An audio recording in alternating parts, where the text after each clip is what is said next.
Welcome to the Black Entrepreneur Experience podcast, inside the business, buzz, and brilliance of Black entrepreneurs. Here is your host, Dr. Frances Richards. What happens in Vegas goes all over the world on Black Entrepreneur Experience, episode number 231.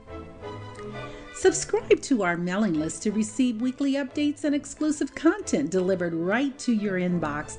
Go to drfrancesrichards.com. That's drfrancesrichards.com to subscribe to our mailing list and be entered into our monthly drawing. That's drfrancesrichards.com, drfrancesrichards.com to subscribe to our mailing list and be entered into our monthly drawing. We promise we won't spam you or sell your information. Thank you for joining us as we elevate the Black entrepreneur experience by interviewing CEOs, thought leaders, innovative thinkers, and Black entrepreneurs across the globe. I'm your host, Dr. Frances Richards, President and Chief Executive Officer of McBride Research Laboratories, manufacturer for leading haircare brands Design Essential, Salon Systems, and Design Essentials. Welcome, Cornell McBride Jr. Well, hello. How are you doing today? I am perfect. I've given our audience such a brief bio. Why don't you fill in the gaps and share with our audience what you'd like them to know about you and your business? Okay. Wow. Let's see here. I started in business at an early age. I started at 8 years old. A lot of people do not know that, but my father started a company in 1973 called M&M Products Company. It made a product that was designed to make the hair soft. The product was called Stay Soft Fro. And as early on as a kid, I had to go into the basement and make the products for my father to sell the next day. So it was my mother, my older sister who's deceased now, and myself.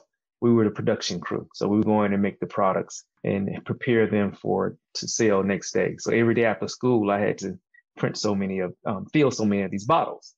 And so that was really my introduction, the start of that business. And then, of course, as the business continued to grow, I myself, worked in different departments of the business. I did everything in the business, from finance to marketing, production, shipping, operations. I worked in every aspect of the business from 8 on. So my summers, I would go work in the business early on as a kid. Throughout high school, I worked in the business all the way up until college. And oddly enough, by the time I graduated from Howard, I had a marketing degree. I finished Howard in 1987. He was in the process of selling M&M Products Company. And so he sold it. He finally closed the sale in 1988. And when he sold it, he had like a 2-year non-compete where he could not do anything. Well, during that time, we had some beauty supply stores, 10 beauty supply stores and a package store. So when I graduated from college, I was the general manager managing those businesses. So the foundation of everything that I've done and where we are today really starts off from an early age, just having the ability early on to have hands-on experience and understand a business from inside out. So I understood manufacturing, which is what M&M did, manufacturing, production, and shipping all over the world, all the way to distribution, which was the beauty supply store. So I understood the entire vertical. So by the time we started McBride Research Laboratories in 1990, we had a very simple thought process and a simple focus, which was to really create Black businesses or create opportunity for individuals, right? Meaning that I would sell you my product, give you an exclusive territory. In exchange, you go out into the marketplace and promote, but you have the ability to earn your own money. And a lot of people do not understand that about our business today is that we do business with other entrepreneurs who are distributors of our products. And so that foundation was about giving people an opportunity, which means if you're willing to work, the harder you work, the more you earn. All right. And if you're that type of individual, then this program is for you because we're going to give you that opportunity because we want you to be able to go to work every day or to have a business for you and your family. And so that was the premise of McBride Research Laboratories and kind of how we got started. And we got started with the thought process of, hey, we want to empower people and give them some level of entrepreneurship and control their financial freedom. So as we move forward with McBride Research Laboratories, product would continue to grow. We had distribution across the country in the Caribbean, Africa. And the foundation of the company was really built, in the salon space. And one of the things about us as a company or as a family, we're really in tune to empowerment of people. And so one of the things I would share and want people to know about us and as a family and or myself is that everything is about empowerment, giving people the financial freedom or creating a situation where they can have the financial freedom to really grow and to fulfill their dreams for their family, for themselves. So are they white labeling the product or are they selling it under your name? Oh, yeah, I'm sorry, I didn't explain. So they're selling it under Design Essentials, which is the name of the brand. Design Essentials is a professional brand that is sold in salons. So it started out as salons and now it's sold into retail. So if I can back up for a minute, if you're a distributor, right, when we started this, we would come to an individual and say, hey, the city of Charlotte is all yours. You sell this product in Charlotte. We're going to sell the product to you at the wholesale price. You sell it at the retail price. That gross profit is yours. So when you walk into that salon and you collect that money, they're not writing a check back to McBride Research Lab. They're giving the cash and the money to you, the distributor, and you, the distributor, deposit the money into your bank because you are a separate business, right? And then what you do is you pay us the wholesale price. So it's any type of wholesale distribution relationship is how it's set up. But no, it is our own private brand, which is Design Essentials, that is sold in salons. And now today, the products are not only sold in salons, we're in all independent salons, all national chain salons, but then the product is also sold in retail under Design Essentials Natural, and of course, all your major retailers as well. Talk about COVID-19 and if you had to shift and how with your business model. Yeah, I mean, COVID-19, and if anyone want to hear me talk, and I not coined a phrase, I grabbed the phrase from someone else, and it said that, there's no such thing as bad weather, only bad clothing, right? And so first, when I look at COVID-19, I look at COVID-19 as a normal business disruption. You got to realize we had an economic recession in 2006, right? 2006, 2008, right? In 30 years of business, there's always something that's going to come along and disrupt what you're doing. So business is not a straight line. It's just not straight ahead as far as you can see. Business has ups and downs, twists and turns. That is just a normal course of business. There's always going to be disruption. So COVID-19 itself did create a disruption for the business, but we were already prepared, right? And what I mean by prepared, we had the right weather for when it came along, because in January and prior to that, there are things that we have been doing in regards to transforming our business to more of an e-commerce type of strategy. Not only was e-commerce and affiliate program. So by the time COVID came along, we were already prepared, right? Because it was something that we were already planning to do. And COVID only moved the business from brick and mortar to e-commerce online. And when it moved it there, we were already there in a position to take advantage of it.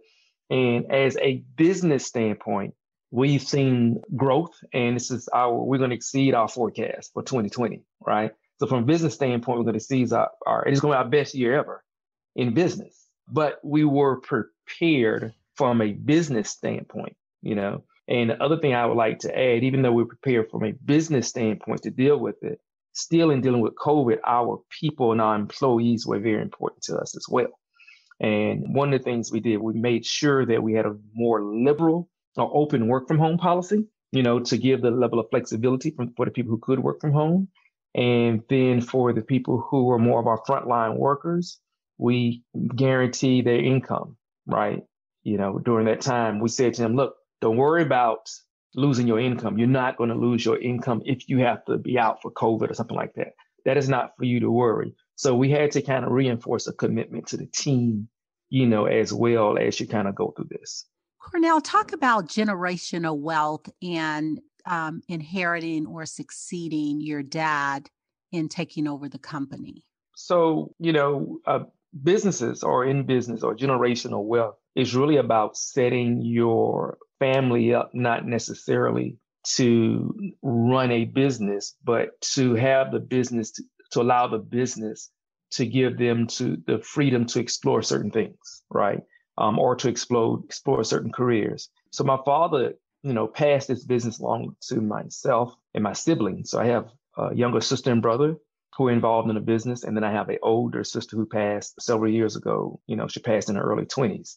And so it's our responsibility to take the business to build it from when you handed it off to us, but not only to build it, because we have a responsibility to our kids and we have a responsibility to the employees that work at McBride Research Laboratory, right? Because they're still part of the family and extended family.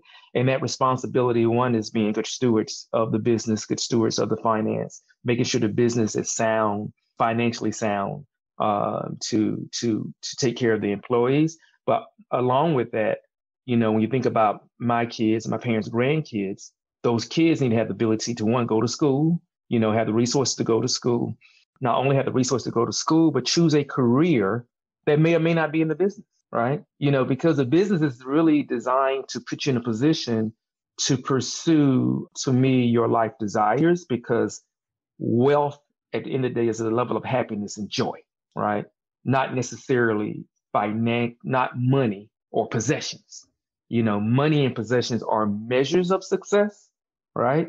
But doesn't necessarily mean it as wealth as the way in which I'll define it. Wealth to me is a level of happiness, a level of joy, a level of peace. And so if you can, a business gives you the opportunity to allow a person to explore their life. And so hopefully when it comes to the grandkids, some may desire to kind of come work in the business and even elevate it further. Others may desire to kind of go pursue a different type of career, whatever brings them that greatest piece of joy. But the business sits there as a tool or an asset that gives them that freedom and that flexibility. So when you went off to college, Cornell, was it any reservations that you were not going to go into the business, or it was definitely your mind was straight and narrow on going into the business? Yeah, when I went off to college, of course, I attended Howard University, went there in 1983, loved best 4 years of my life, really enjoyed the experience there. And so I had a motivation, one, to go to a place where I had no identity. So for me, I wanted to go to a place with no identity and to go to a place far away to where I couldn't come home easy, because I knew I needed to. There's a level of maturing and growing up I just knew I needed to have as an individual. And then also the identity for me at the time was around growing up in high school. My father's business was so successful too. I just became known that kid who stays off row, right? His father owned Stays Off Row. And I did not want that identity as a kid whose father owned Stays Off Row. I just wanted to go away and want to have my own identity. But yes, to answer your question, I knew graduating out of college that I was going to come back and work in the business, which is, for me, it was just a natural thing as, from a business standpoint. I mean, I was a kid in high school who was reading Forbes magazine, right? So I was reading business periodicals all throughout high school, Forbes and Business Week, or, two periodicals I always read. And so instead of reading, if I read a book, it was a business book, it was normally an autobiography on a business leader, right? So for me, going to business, being in business, it was just like a natural path that fits. And it was something that I wanted to do. And yeah, I mean, I already knew where I was headed once I graduated from college. I wanted to acknowledge our sincere sympathy for the loss of your sister. I just did not want to glance over that. So our sincere sympathy for that. Oh, thank you. I appreciate it. And I know with her, and people sometimes ask on the back of the package, her initials on the back of every package. And it's SAM. On the back of every bottle, her initials there, SAM, Jillian McBride. And that's what we did to kind of honor her in her memory, is to put that there on the product. But thank you for, acknowledging her. And thank you. Let's talk about your products, and I'm going to get super personal. I have gray hair. So talk about your products and dealing with gray hair. Yes. So, gray hair, depending on the story, whether it's natural or chemically treated, could be a little bit more resistant. It tends to fight back, right?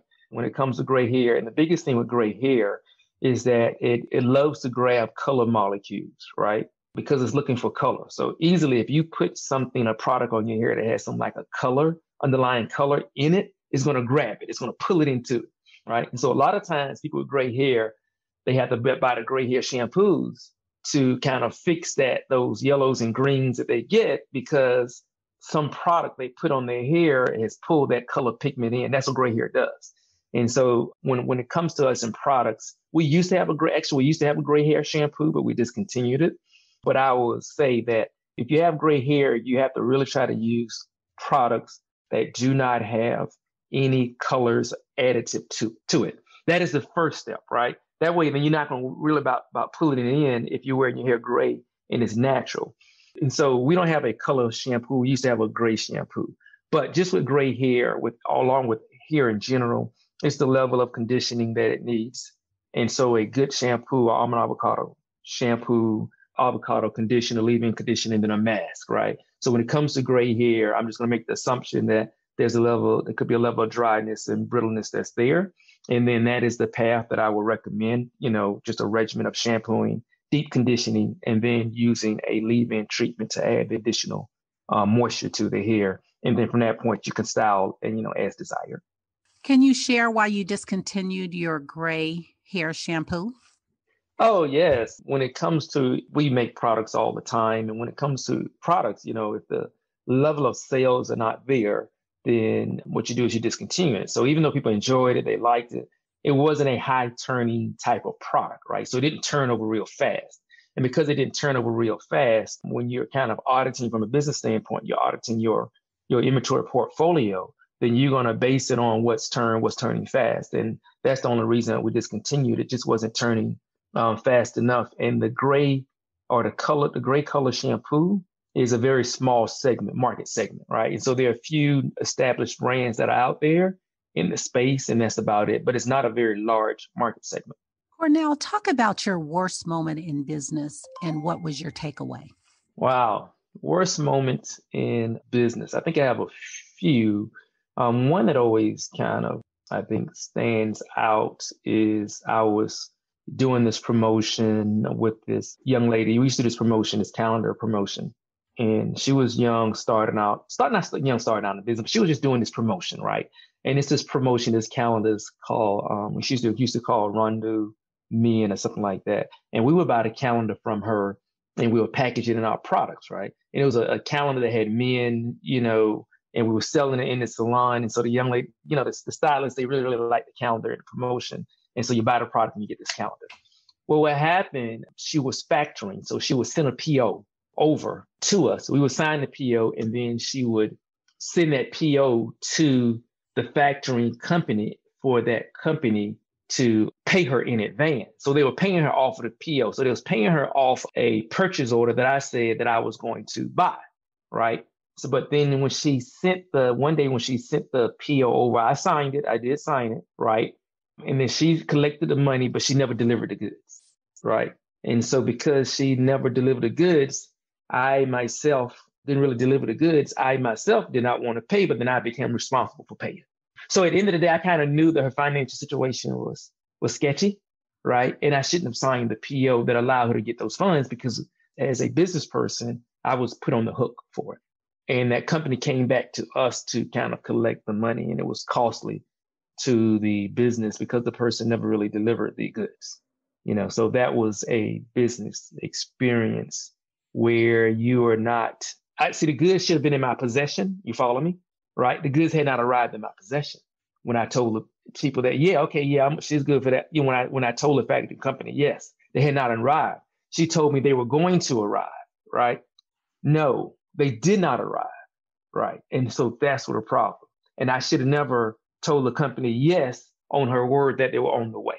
And so for me, that was a very early business experience to where, no, you just need to take business as business. If it had not arrived, I should say, no, it hasn't arrived yet. So I can't go along with this. And what measures did you put in place to ensure that doesn't happen again? Yeah, that's clearly, you do not acknowledge the receipt of any PO, period, if it has not been received. You don't do that. And so that was a very simple and easy measure to put in place because once again, I said that was on me. I took someone's word and acknowledged to someone else and said to someone else I had received the goods, right? Basically, I said I had received it because they told me it was on the way. And that was a mistake that I made. I had not. I trust them. They had delivered all the other times before. It's never really been an issue before, right? But this time around, but before I would always have the goods. You follow me? This time around, I did not have the goods. And yeah, she did not deliver and it was costly. So no, that's just a very basic business. You don't get close and personal, right? You do not look out for people like that. And that's what I did. I got close and personal because we had been doing it for so long, right? And she had been delivered all the other times. I just accepted her word that she was going to deliver, and that was a mistake. So no, going forward, no. If those, we don't do that anymore, or we don't get a lot of those requests to our vendors, because the vendors that we have now, we do business now with a more substantial type of businesses. So we do not have those type of businesses where a person is just really trying to put it all together, right? Trying to kind of figure it out. And then they're leaning on your purchase order to finance their business. So we really do not have individuals like that now that we engage with in those type of transactions. Cornell, speaking of businesses, there are so many brands and businesses that are dominating. Talk about a brand or business that's dominating that you admire and why. Apple. That's one of the easiest ones off the top. I admire one because it's very simplistic in their design and what they do and what they offer, right? So if you think about simplistic and very, very easy, and also seem to be very focused. So Apple as a brand over the years, they kind of know who they are. They know who they are and they know where they're going. And if you look at what they've done, they've been very innovative. They were innovative with of course, the iPod. They were innovative with the phone. They took the phone and it was no longer the phone. The phone became a utility or a tool, a functional tool, right? And then they turn around, and I think what I really admire now is about the watch, right? Because the iPod watch, people, once again, they think it's a watch. No, the iPod watch is not a watch. If you realize that it's been improved as a medical device, right? And now you start to get into I think we call it biometrics, the ability for this watch to kind of monitor certain vital signs of your health, from blood pressure to heartbeat to having the ability to do EKG. And this is just like only the beginning, right? So now you're moving more into your telehealth, right? And the ability to take and have a watch that's feeding to a database your statistics, right? And so when you go see your doctor now, the doctor has daily statistics on everything about you on your vital statistics. That is where we're going. And I think that is the power of the watch. And so when you think about their innovations, how we thought a phone was a phone and they made a phone a utility. And now we realize a watch is not a watch. A watch is truly another utility that is a medical device. It's a fitness device. It's a thing that has a lot of different functions. And if you think about it, a phone had basic one function years ago, call, right? Then we add a little bit of text and email. And that's kind of where we were. Now with your phone, everything's at your fingertips. Right? A watch was, it just kind of tell me the time. No. So now a watch has a greater utility. And I think that's what I admire the most about Apple is the innovation, the simplistic design and the innovation, and how they know what the future is and how they can create products for the future because they're just that innovative. Congratulations, Destiny Thomas from Florida, our February winner. To a younger Cornell, what advice would you give a younger you? I think the older you get, the more you learn. So I want to say more conservative, right? Versus when you're younger, you're aggressive, right? You're aggressive, you're highly optimistic, which is great. But then you can be very highly optimistic, but the analogy is a sports analogy, right? Success in baseball is about, you have a bunt, a single, a double, right? You just move the player along from first base to second base to third base. That's normally with baseball. And every once in a while, you hit a home run, right? In life, a lot of times we try to hit the home run at every single swing of the bat. No. Sometimes a bunt is good. Sometimes a single is good. Sometimes a double is good, right? And so that's what I would just go back and say to the younger Cornell, everything doesn't have to be a home run. You could take the intermediate steps, which is a bunt, a single, a double, and things of that nature, because those are the intermediate steps. And if you do all those things, you still score a run, right? It just that it took more steps to score a run versus in baseball, you hit a home run, you scored a run instantly. But, there's risk and reward with hitting a home run every time versus taking your time and going through the steps and matriculating yourself around the baseball path. So I did, that was just me putting a sports analogy in. And I know you enjoy sports, so that was a great analogy. Mm-hmm. Tell us your top 2 influencers and what lessons did they teach you? Of course, my father was an influencer, right? And I think I may have told him one time when I remember as a kid, my father was a pharmacist, went to pharmacy school, and every night, you know, he would be up with this lamp late at night, just kind of just in his book studying. And so he went to school late, so he had me, so my father was in his 20s when he was in pharmacy school. And I remember that, right? Because it wasn't about the studying, you follow me, it was about the habit, right? And I remember that habit. So that's a characteristic or trait that I understood, about him, is that I remember him every single night. He was just kind of just studying in his books.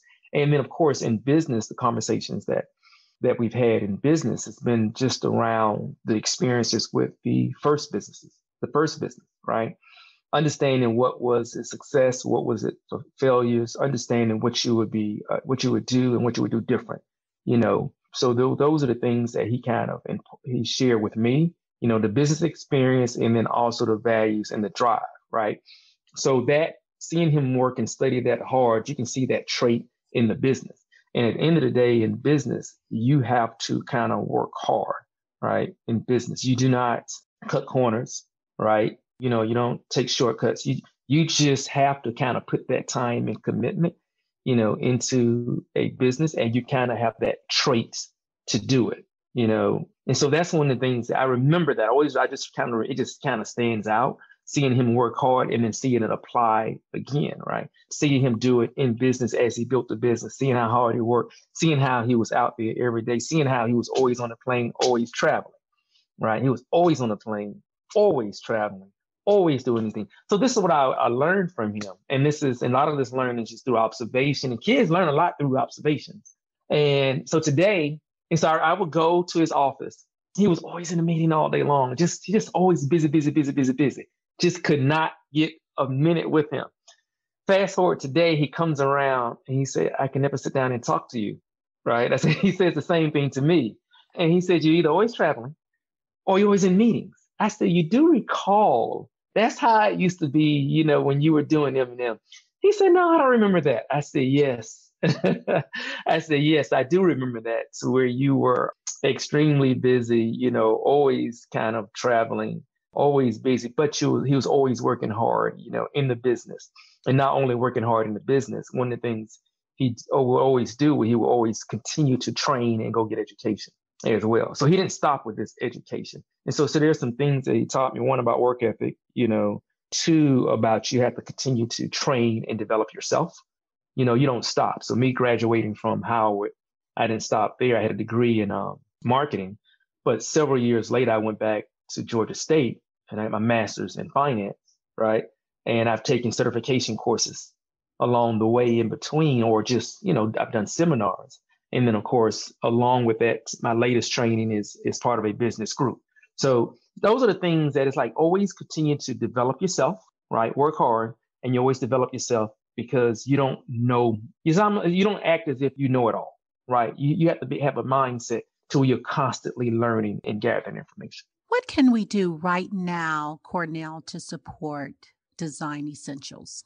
Basically, it's just as our brand, Design Essentials, if you have, we say with Design Essentials, regardless of your hair type of texture, we have a solution for you, which means if you're wearing your hair natural, we have collections for in our almond avocado and our Design Essentials natural collection.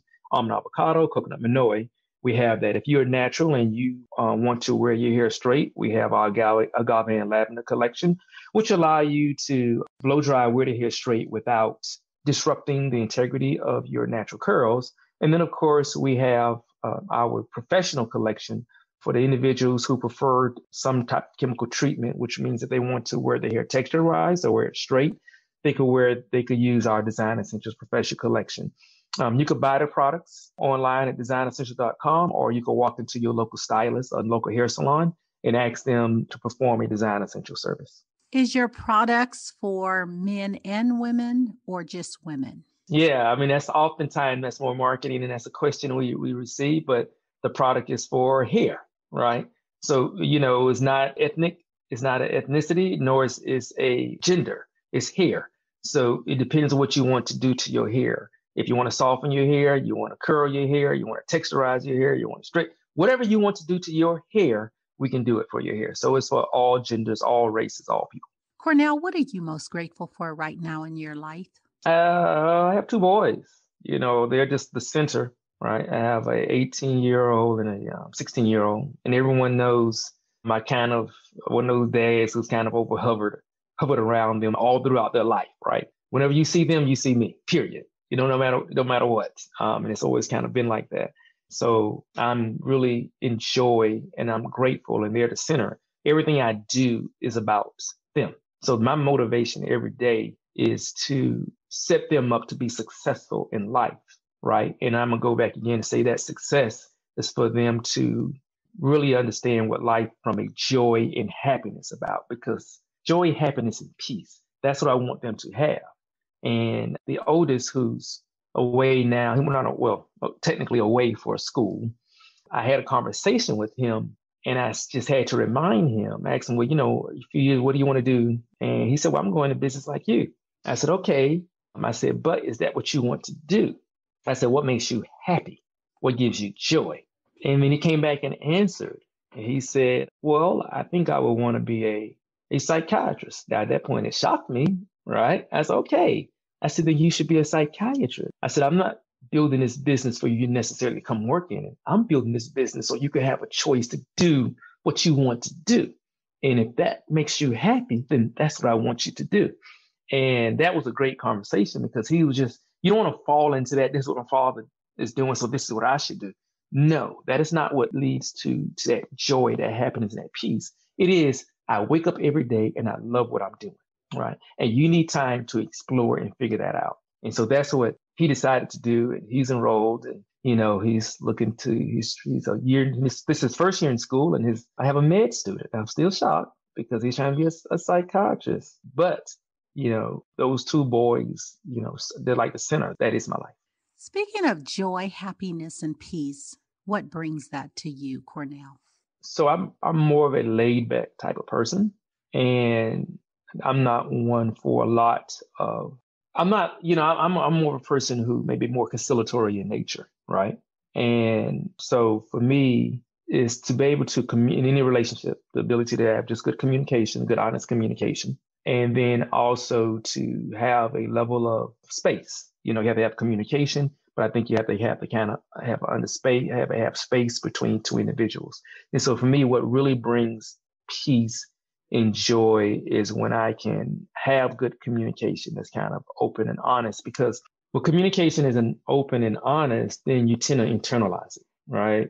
You're thinking about it, you internalize it in a relationship, they kind of go on. And if they never really come out, then they kind of stay there and they bury inside, right? And so you're not, if you internalize and thinking about, then you don't have that peace.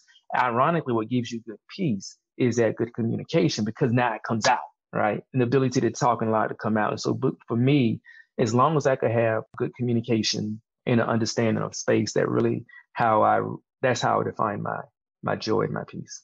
What problem exists in the world today that you would like to solve? Oh, wow. You're going to ask me that question? Okay. I don't even know if you have enough time on this one. Wow. There's so many, but I do think when you look at this past election, you had 70 million people, or 48% of America, voted for an ideology or a philosophy that's a counterintuitive to the foundation of this country. You have individuals who believe a narrative that is not true, right? And so we have a bunch of misinformation that's taking place in this country because people do not read or because people are naive. And I think to kind of solve this problem, the platforms that have been allowed to push forth this misinformation, there has to be a greater level of accountability, right? And I'm not talking Facebook. A lot of people want to blame Facebook and social media. I say, nah. You need to go look at the Rush Limbaughs of the world. They've been feeding conspiracy for years, long before Donald Trump came along. You need to look at Fox News, right? They've been given misinformation. Their whole enterprise was built on misinformation. If we're in a society where we can just freely put out lies, I'm not even going to be political correct and say misinformation, lies, right? If we're in a society that can just put out lies, then we're always going to have a fractured society, right?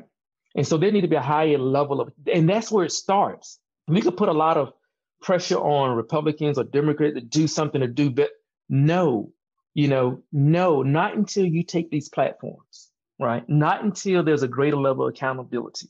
And that accountability needs to start with a Fox News. And when it starts in a rush, it starts with everyone in media who are allowed to say things that are not true. There's a difference to say something that's exaggerated a little bit. And exaggeration is a lie. But to say something that you can interpret differently, and that interpretation is a possibility, that's one thing. But to say something that is outright not true, that is a lie, and then allow it to kind of manifest itself, this is all the stuff we see today did not happen over the past 4 years. It did not happen over the past 4 years. It has been going on for years. The internet has allowed this it has accelerated it, right?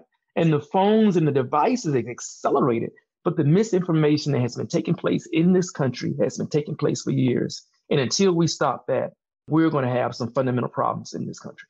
And so that's what I would like to solve, this misinformation campaign that has been taking place forever. That's one of them.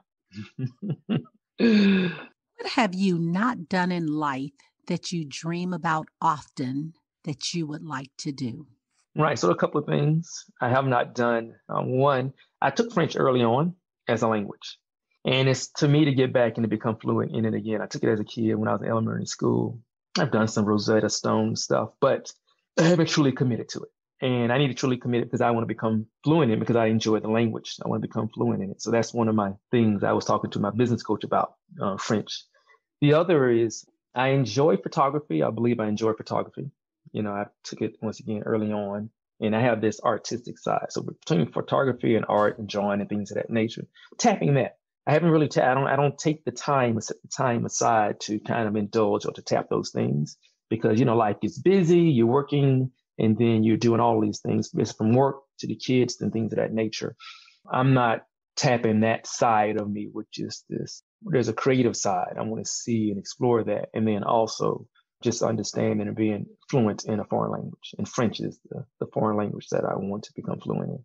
Cornell, if you conducted this interview, what is the one question you would have asked yourself? I want you to ask the question and answer it. The one question that I would ask myself is probably what is the starting with beginning, let's say you begin with the end in mind, right? And with beginning with the end in mind is the question is, what is your eulogy say, right? And a lot of times people don't begin with the end in mind, right? Everything we do, and this is more of a metaphor for speaking, right? Everything we do, there is an end in mind. There's a point that you're trying to get to, but we don't start with that. And so for me, that would be the question.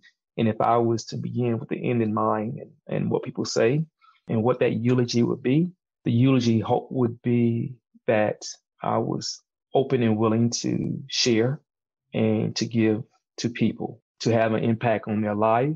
And hopefully that impact was to help them achieve what they're trying to achieve or help to make things better or be part of or contribute to making things better, right? Or that they were able to learn something from me that they were able to take somewhere else, right? Because to me, life is about leaving this world better off than where you were. And if that's what you believe, then it's about doing for others and helping them out. And in that relationship with others, giving to them and hopefully making things better for them. And then that they will do the same for others. Because I think, we all accomplish what we accomplish based on someone else, whether we know it or not. A lot of times we want to stick our chest out and say, oh, this is what I've done. No, you just don't know. There are a lot of people that help you along the way. No one, to me, made it to where they've made it without the help of someone else. It's just that you just did not know what they did for you. We should walk around assuming that someone else did help us, right? Because to me, when you start to think you did it all on your own, then your outlook on life is different. It's like, well, I got here by myself. I don't need to do anything for you. That is the wrong outlook. I think we as a people should not think that way. We should think, no, wait a minute. There were people along the way to help me to get here. And so if that's the case, I want to do the same for others. right? And that's the basic principle of religion and love and God. It's a basic principle. It is we go to church every single day, but the basic principle is about giving and doing for others and not expecting anything back, right? Basic principle. So for me, hopefully that at the end of the day, people believe that I was willing to give and do for others without expecting anything back. We've come to the part of our interview. It's called Fun Facts Lightning Round. I'm going to ask you a series of questions, and I'd like you to give me very quick answers. If there's something you desire not to answer, feel free to say pass. Are you ready for the Fun Facts Lightning Round? Yes, I think I am ready. The last movie you saw?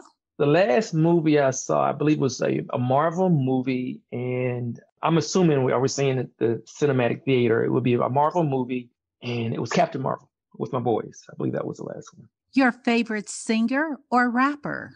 Oh, I have two. I have several. So I have to go with one.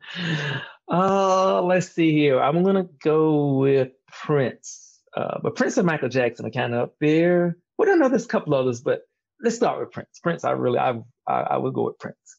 Your favorite dance song? My day is Set It Off by Strife. That's easy. I'm old school, but Set It Off by Strife. Your first job? My first job was at 8 years old, pumping the bottles for my father's company. And he paid me $2 a week. And I was buying candy with $2. You relax doing what? So I enjoy golf and fishing are the two things that are really allow my mind to escape and not think about business. What food you eat every week, no matter what? My most consistent meal would be lentils, brown rice, and sauteed bok choy or callaloo. Your favorite month? August, my birthday month. I'm a Leo. Work out or hit the couch? No, I try to work out. You know, the older you get, the more you have to do. So I try to work out in the morning. So ideally, it's in the morning. And I have a goal of minimum of 3 days a week, up to 7. But the 3 days a week is the minimum. Cornell McBride Jr., thank you so much for spending time with us on Black Entrepreneur Experience Podcast. Before we let you go, why don't you share with our audience the best way for them to connect with you and do business with you? And feel free to leave all your social media handles. Okay. All right. So, of course, designessentials.com, which is our website. You can reach me, look for me at Cornell McBride on Instagram, as well as Facebook, and of course, LinkedIn. So you can reach me through any of those. If you have a direct contact, you can always email me. The email is cmcbridejr@mcbrideresearchlabs.com. And so that's the best way to reach me is the email, because when it comes to social media, I'm not always, if you DM me a lot, I'm not always checking my social media just due to schedule. But if you email, you definitely get a response. Thank you so much. That's a wrap. All right. Thank you. I really appreciate it. Our guests have sent us so much swag, books, and giveaways this year. I can't wait to announce our monthly winner. So if you want exclusive content delivered right to your inbox and to enter into our monthly drawing, go to drfrancisrichards.com and subscribe to our mailing list. That's drfrancisrichards.com. drfrancisrichards.com. That's drfrancisrichards.com, and subscribe to our mailing list. We promise we will not spam you or sell your information. Thank you for listening and subscribing to Black Entrepreneur Experience. We would love for you to leave a review and rating on iTunes and share with your friends. For show notes and more episodes, go to www.beepodcast.com. Join us next Wednesday, and remember, green is the new black. So keep your bank accounts and your business in the black.